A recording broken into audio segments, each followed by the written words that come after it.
because I know my core essence. So that is one of probably the biggest mistaken notions that we have culturally, is that the feminine is weak, and it is not.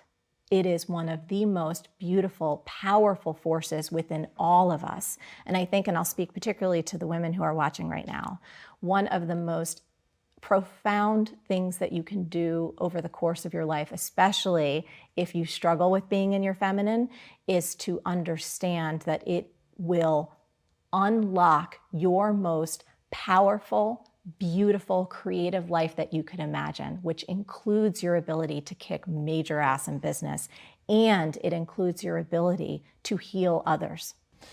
All right, I want to go deep on that. It's the most interesting thing that I came across between the first time I researched you and this time was you were talking openly about there was, I don't want to use the wrong word, but a declining sex sense drive. Perfect. Yeah, there we go. No, we have to go right there. Because, and that's kind of what I was alluding to before.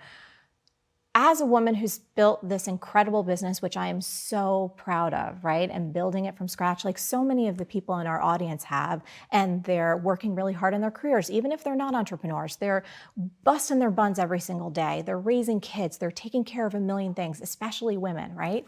And at the end of the day, you're like, what happened? I used to have this like incredibly powerful libido. I used to have all this desire. And for me, in my experience in my relationship, I don't want to be with any other men. That's not what it was about. But I was like, gosh, where did it all go? And it really took many, many years and me experimenting with different modalities and things to go, what is wrong with me and how can I figure this out? How can I get this back? And it wasn't until I really started to understand on an experiential level the power of my feminine that everything started to come rushing back. And, you know, as a woman, I think this is important for people to hear because there's a lot of messaging that, well, you know, once you're done with your 20s or your 30s, like it's all downhill. And that's bullshit. It's total bullshit. In my experience, it can keep getting better and richer and sexier and hotter and more exciting than ever before. We're getting a lot of claps today, which I like. These guys over big time. Yes, but I think the thing that we fail to realize is that all of this is integrated, right? So it's not like the joyful playfulness that you bring to your relationship doesn't impact the joyful playfulness that you bring to your business or your creativity or vice versa.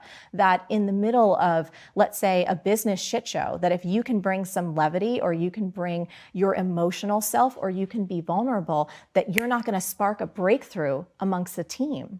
So I think all of this really interplays quite nicely, and it's important that we recognize